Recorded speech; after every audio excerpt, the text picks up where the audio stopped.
Am I audible? अंकित, आवाज आ रही है आपको? Yes, ma'am. Okay. Yes, ma'am.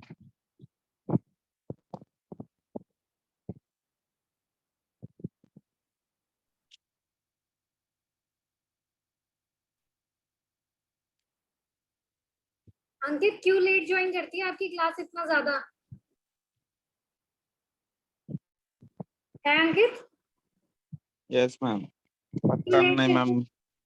सारी क्लासेस मैसेज तो सबके पास डिलीवर्ड हो जाता है टाइम से, अब क्या होता है। नहीं, सारी क्लासेस में ऐसा होता है? हाँ, किसी किसी क्लास में हो जाता है, कभी आ जाते हैं टाइम से मैम। आपने वो देखा कि कौन नहीं ज्वाइन हुआ है गूगल क्लासरूम में? कोई एक रह गया है।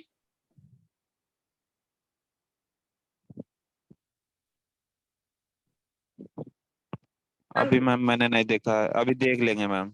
आज आप देख लीजिएगा कौन है, ठीक है? उसका कॉन्टैक्ट नंबर मुझे दीजिएगा। Okay ma'am. हम्म।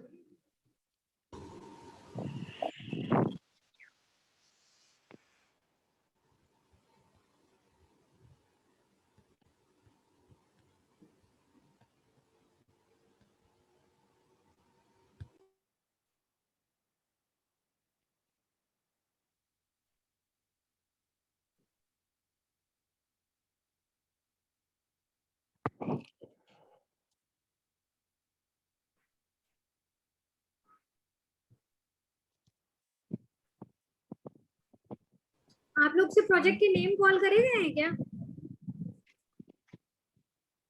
अभी नहीं मैम, सैटरडे को बताना है। सैटरडे को बताना है? तनु सर ने बोला था टॉपिक डिसाइड कर लेना, मतलब फिर बताना। तो जो अच्छा लगेगा, सब लोग अपने अपने टॉपिक बताना, जो अच्छा लगेगा वो कंफर्म कर देंगे, और नहीं अगर जो बताओगे तो हम खुद से डिसाइड करेंगे। हाँ ठीक है। आप सभी लोगों के लिए अब बाकी भी क्लास में बता देना। मेरे ख्याल में आप लोग ना अपना प्रोजेक्ट गाइड भी सजेस्ट कर सकते हो।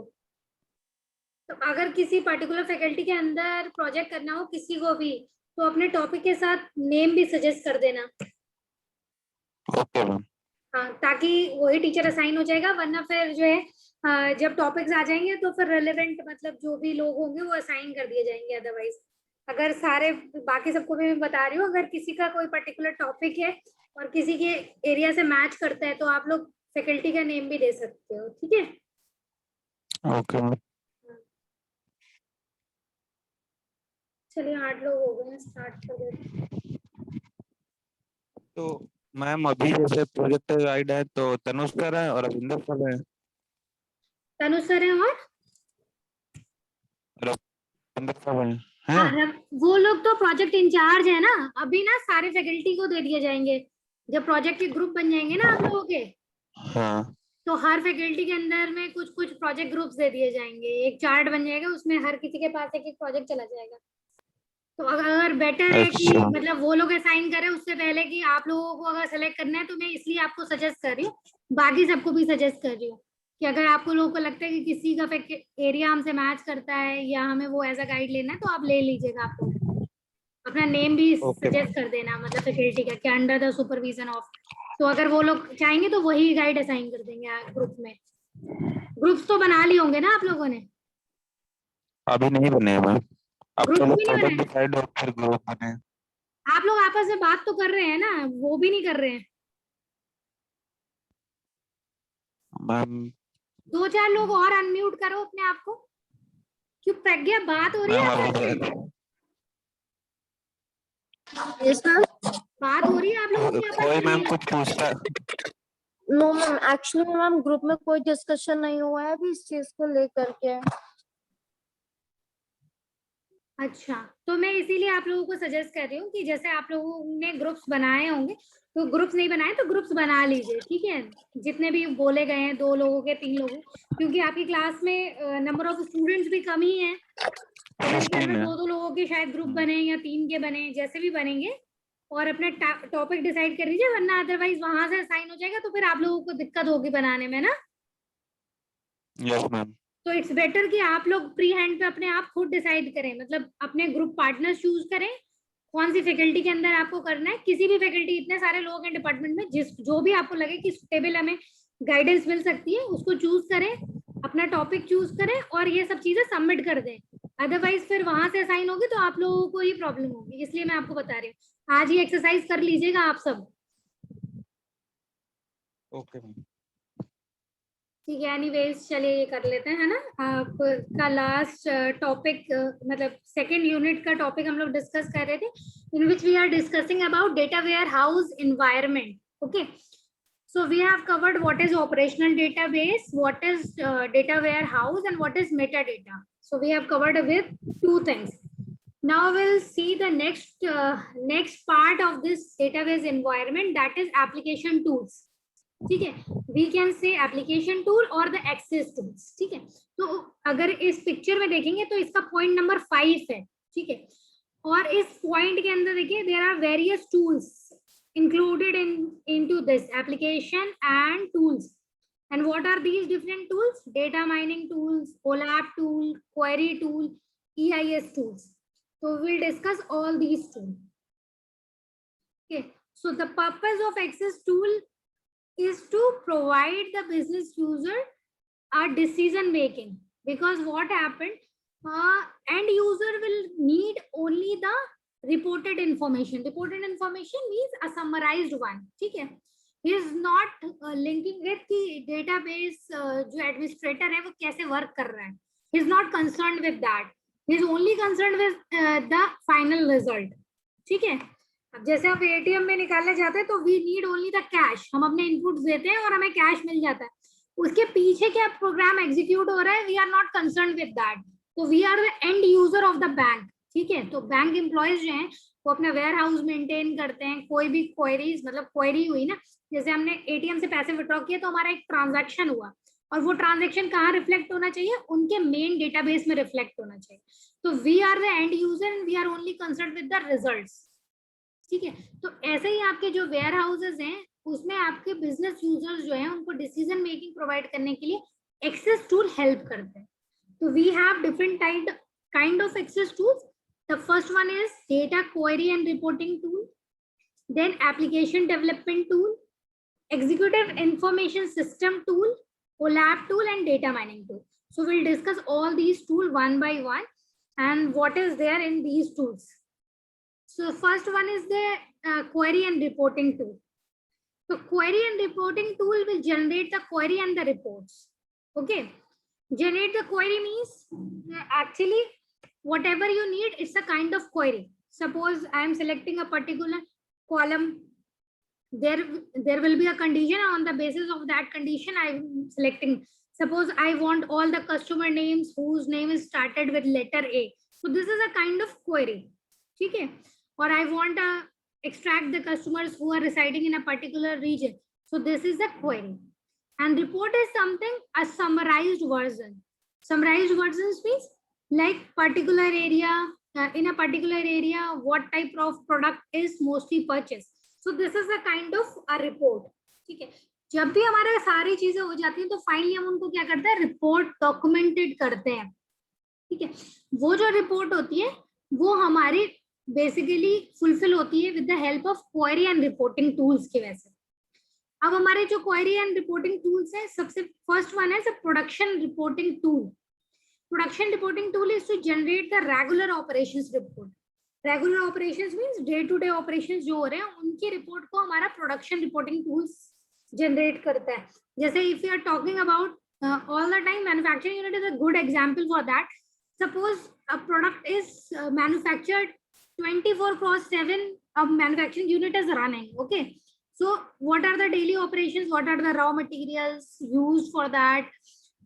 What is the process of manufacturing? So all these process is reported to the production reporting tools. Then we have the desktop report writer. It's an inexpensive desktop tool designed for the end users. मतलब a final report can be available to the user. This is the work of the desktop report writer. Then we have managed query tool. Managed query tools are generally SQL queries.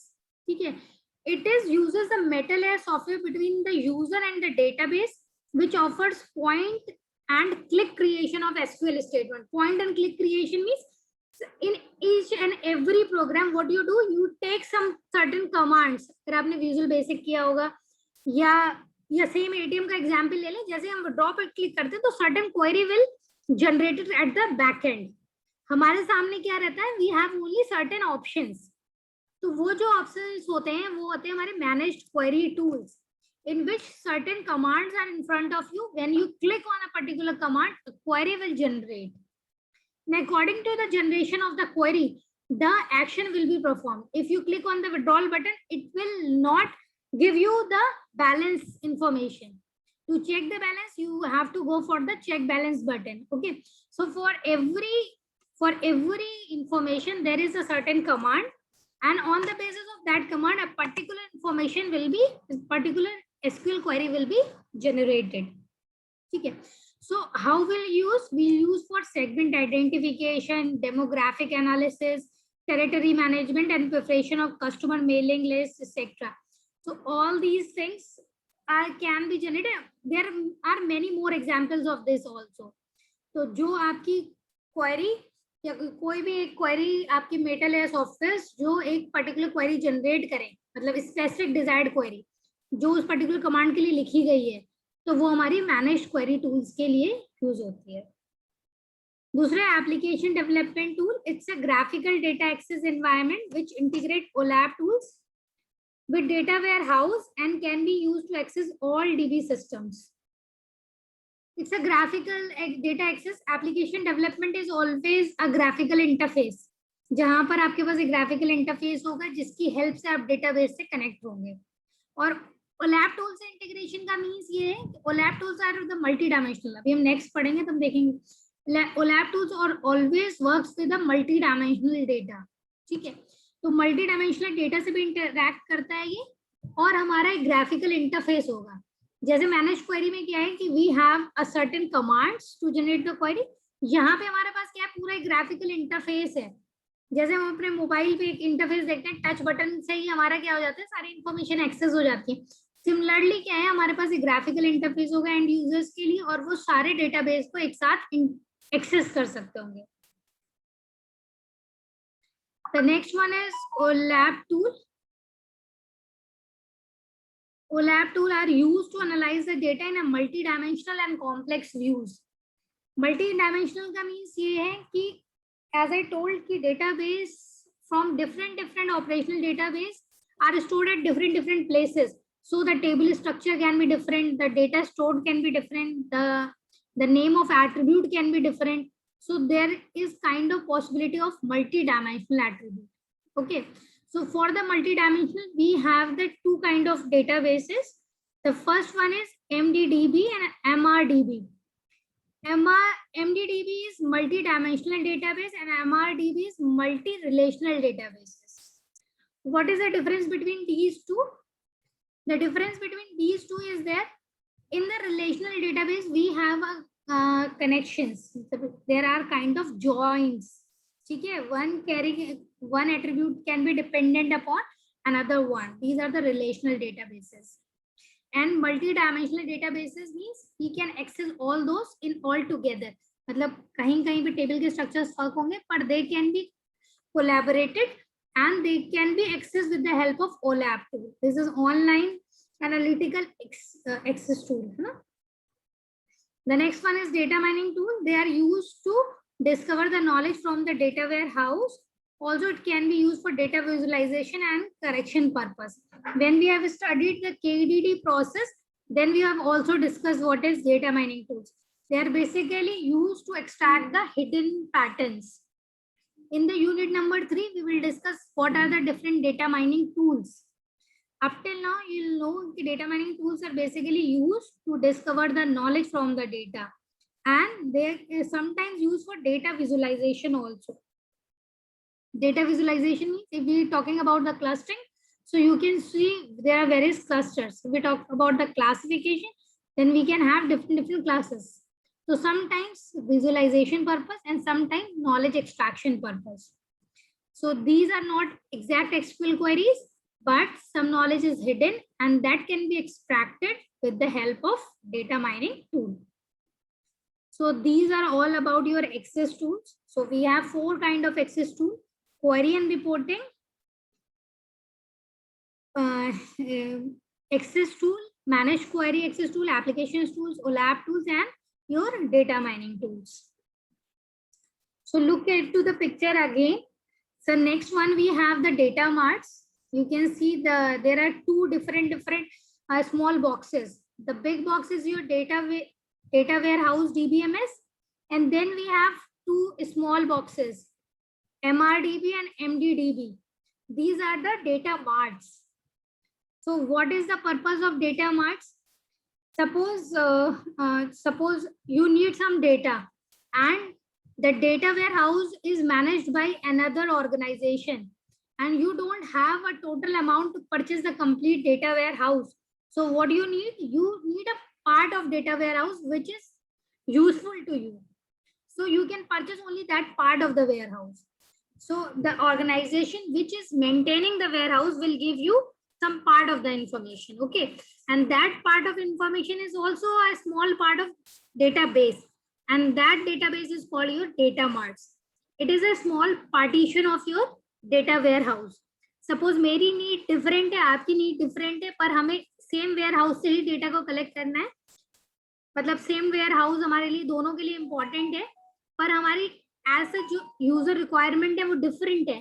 तो depending upon the user requirement we can select a small local copy of the data, and that small local copy of the database is your data mart.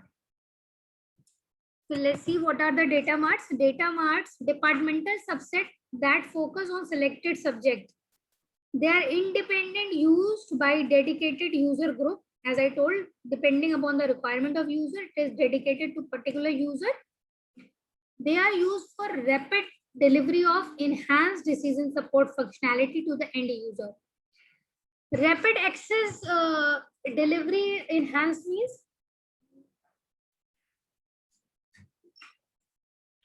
actually it means suppose you want to take a particular decision, and if you are accessing the complete warehouse, because it's a huge data, if you are accessing the complete data warehouse, it will take certain time.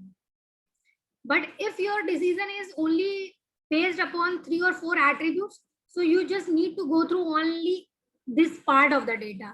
You need not to access the warehouse. So it will give you a rapid delivery of the decision support. Okay.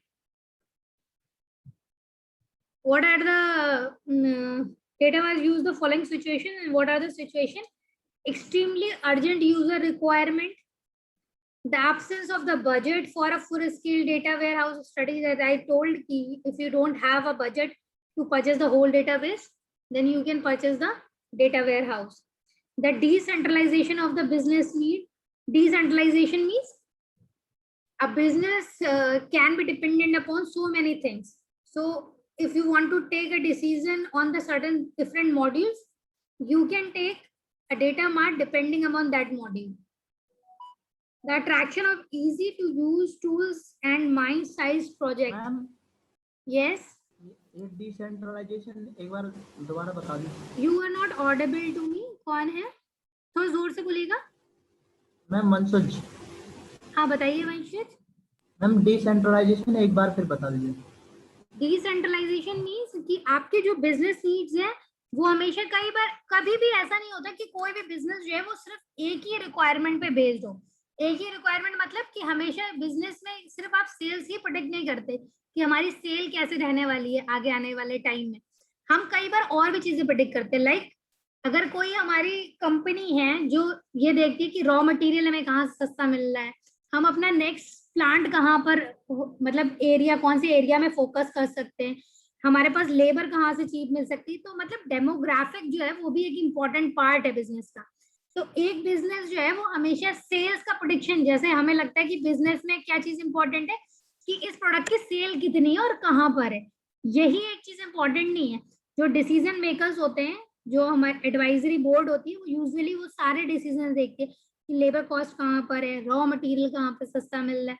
Usually plant वहीं setup होते हैं ना, electricity कहाँ पर सस्ती है, और कोई फ्यूल यूज हो रहा है ऑयल गैस तो वो कहाँ पर अवेलेबल है, ठीक है, इन्वायरमेंट कैसे, तो मतलब ये बहुत सारी चीजें एक पर्टिकुलर बिजनेस को इफेक्ट करते हैं। तो ये जो है वो डिसेंट्रलाइजेशन ऑफ द बिजनेस है, मतलब एक ही चीज पे फोकस ना होके हमने क्या करा, बहुत सारे फोकस है हमारे। अब इन सारी चीजों को फाइंड आउट करने के लिए हमें अपना प्रीवियस हिस्ट्री को तो रिकॉग्नाइज करना ही है, लेकिन हो सकता है बहुत सारी चीजों की जरूरत ना हो। जैसे सपोज मुझे फ्यूल की रिक्वायरमेंट फाइंड आउट करनी है, तो मैं अपने प्रोडक्शन में देखूंगी कि कहाँ कितना कितना फ्यूल यूज हुआ और क्या क्या कॉस्ट रही, ना कि हम अपने प्रोडक्ट की सेल्स देखेंगे। तो हमारे पास क्या हुआ, जितनी हमारी रिक्वायरमेंट है उस हिसाब से क्या हुआ, हमारे डेटाबेस जो है वो उतने ही डिफरेंट होना चाहिए, क्योंकि हम पूरे वेयर हाउस को एक्सेस करेंगे तो टाइम टेकिंग होगा और हो सकता है वो हमारे लिए इफेक्टिव डिसीजन मेकिंग भी ना हो। तो इसलिए हम क्या करते हैं, बिजनेस मॉड्यूल्स हमारे डिसेंट्रलाइज होते हैं, उसी के अकॉर्डिंग हमारे डेटा मार्ट्स भी क्या होंगे, डिसेंट्रलाइज्ड होंगे, और हम सिर्फ उनको ही एक्सेस करेंगे at that time to take a particular decision. Hope it is clear. The next one is attraction of easy to use tools and mind size project. इसका मतलब ये है कि जितनी भी छोटी चीज होगी उतने ही इजीली क्या है, आप उस पर कोई भी टूल अप्लाई कर सकते हैं, क्योंकि अगर डेटा माइनिंग की कोई एप्लीकेशन आप पूरे वेयर हाउस पे लगाएंगे तो obviously it is very time taking and it may be possible कि रिजल्ट्स हमारे उतने अप्रोप्रिएट ना आए, क्योंकि उसमें बहुत सारे ऐसे एट्रीब्यूट्स अभी आ जाएंगे जो हमारे लिए यूजफुल नहीं है। तो ये जो छोटे डेटा मार्ट्स हैं, अगर उन पे हम कोई भी क्वेरी टूल या माइनिंग टूल्स अप्लाई करते हैं तो इट्स अ पॉसिबिलिटी कि will get a better result. अच्छा, ये सब चीजें जितनी भी है ना, it depends upon your team members.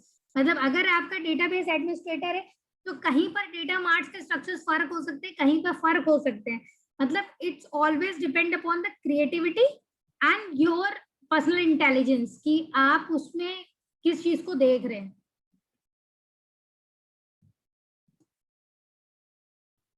So what is the problem of data marts? So we have two problems. The one is scalability, the next one is data integration. Scalability means a small data marts can grow quickly in the multidimensional, so that while designing it, the organization have to pay more attention on the system scalability, consistency and manageability issue. ये क्या चीज है? Stability का, scalability का ये मतलब है कि आपने बनाया तो बहुत सारी छोटी छोटी चीजें जो हमें लग रहा था कि हमारे लिए पर्पसफुल हैं, लेकिन उसके साथ साथ क्या हुआ कि वो बहुत सारी चीजें बन गई और वो मल्टी डायमेंशनल हो गया। और मल्टी डायमेंशनल होने की वजह से अगर हमने कहीं पर अपडेट्स किया या कुछ चेंजेस किए तो वो मेन वेयर हाउस में रिफ्लेक्ट नहीं हो पाए। ठीक है, तो there should be a consistent way कि अगर हमें कहीं से कुछ हम एक्सेस कर रहे हैं और चेंजेस कर रहे हैं तो that should also reflect into the warehouse, क्योंकि अगली बार अगर हम कुछ और पार्टीशन करेंगे उस वेयर हाउस का तो डेटा क्या है, इनकंसिस्टेंट हो जाएगा कि डेटा मार्ट में कुछ और डेटा है और वेयर हाउस में कुछ और डेटा है। ठीक है, तो और डेटा इंटीग्रेशन भी इसी का ही एक पार्ट है कि सपोज आपने एक डेटा मार्ट बनाया 1, एक दूसरा है डेटा मार्ट 2, और आपने भी एट्रीब्यूट 1 सेलेक्ट कर रखा है और दूसरे ने भी एट्रीब्यूट 1 सेलेक्ट कर रखा है, और एट्रीब्यूट 1 में कुछ चेंजेस आ रहे हैं तो एट्रीब्यूट 2 में भी वो चेंजेस रिफ्लेक्ट होने चाहिए। तो this is a data integration problem कि अगर कुछ भी चेंजेस आप कहीं पर भी कर रहे हैं तो that should also reflect into a warehouse. और दूसरा मैनेजेबिलिटी का इशू यही है कि जैसे हम वेयर हाउस को मैनेज करने के लिए we need certain administration power कि उसमें सिक्योरिटी क्या है, एरर कंसर्न्स क्या हैं, ठीक है, कौन मैनेज करेगा, कितने लोकेशन, ऐसे ही डेटा मार्ट्स, हर डेटा मार्ट्स को मैनेज करने के लिए हमारे पास क्या हो जाएंगे, कंसर्न्स अराइज हो जाएंगे। तो ऑब्वियसली जिसके लिए हमने सॉल्व किया था उसकी जगह समटाइम्स इट इज पॉसिबल कि हमारे जो एफर्ट्स हैं वो थोड़े बढ़ जाएं। ठीक है, तो देयर वे अब जब भी पार्टीशन करते हैं तो there should be always a possibility, there is a trade off कि आपको जितनी फ्लेक्सिबिलिटी मिल रही है उसके साथ हमारे ये सारे इश्यूज भी जो हैं वो प्रॉपर टेक केयर होने चाहिए, स्केलेबिलिटी, कंसिस्टेंसी, मैनेजेबिलिटी इशू, ये सारी चीजें। तो अगर आप कन्वीनियंस के लिए डेटा मार्ट्स क्रिएट कर रहे हैं तो उसके साथ आपका उसका प्रॉपर मैनेजमेंट भी होना चाहिए। Next come to the management platform. जैसे मैं मैनेजमेंट की बात कर रही थी कि मैनेजमेंट होना चाहिए, तो 6 पॉइंट हमारा management platform, that management platform will all take care of all these things. ठीक है, मतलब एक वेयर हाउस को क्रिएट करना, query tools, operational tools, database, इन सब को मैनेज करने के लिए we have a management platform. जो जितने भी सारे इश्यूज अगर किसी में भी अराइज होते हैं तो उनको मैनेज करे। तो what are the admin and management issue? The first one is security and priority management. Security and priority management, security means कि वेयर हाउस सिक्योर होना चाहिए, that no intruder can intrude and can change your data warehouse. Priority management means your requirement should be defined on the basis of priority. Suppose हमें कोई बहुत सारे decision लेने हैं ware house को use करके, but there should be a priority कि जो डिसीजन हमारा सबसे इम्पोर्टेंट है that should be fulfilled first. Okay.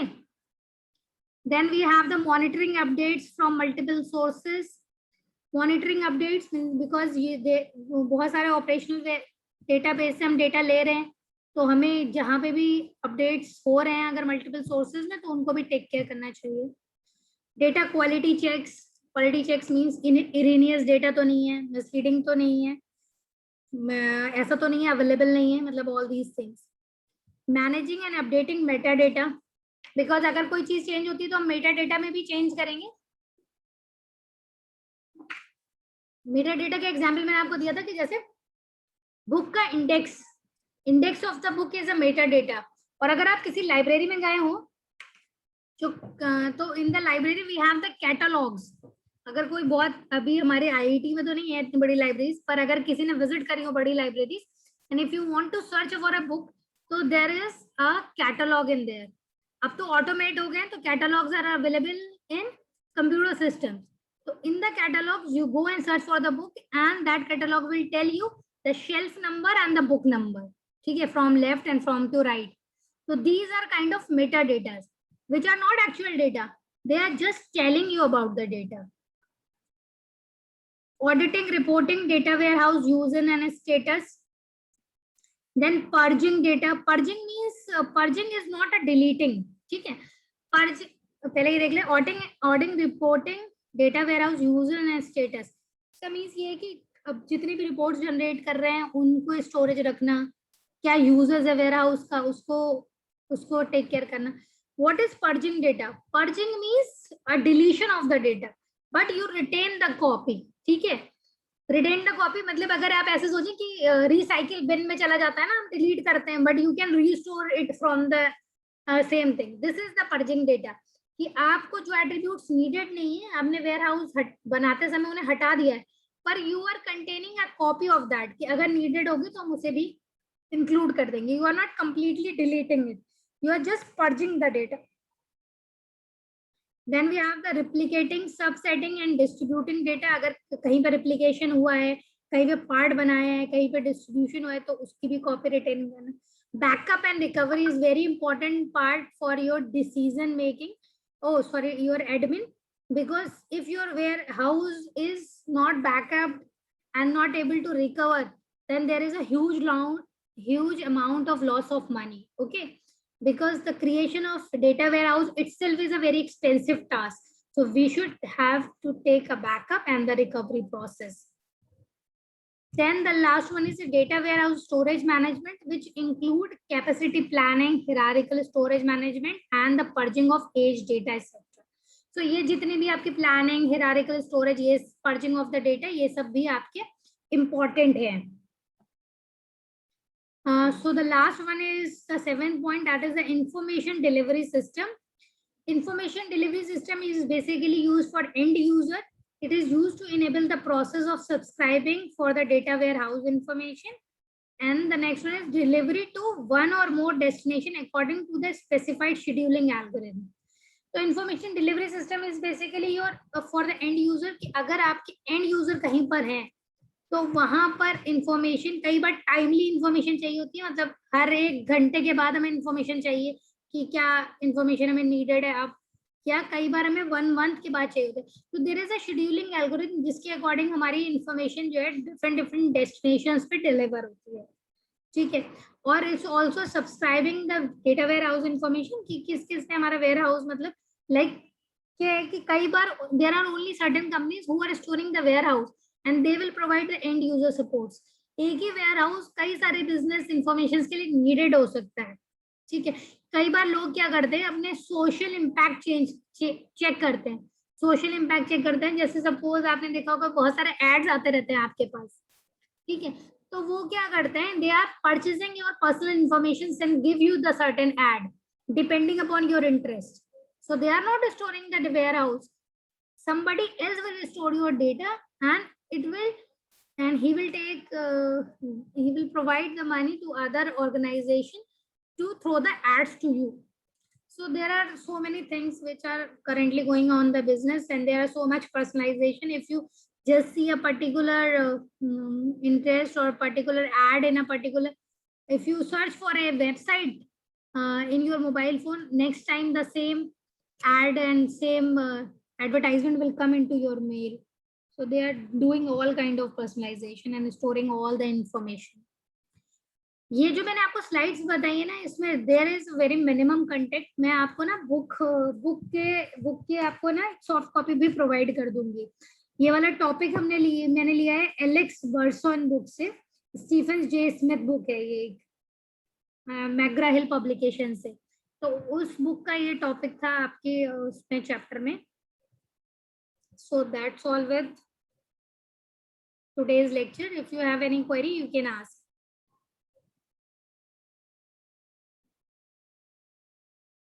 Now I will upload this slide as well as the book material to the Google Classroom.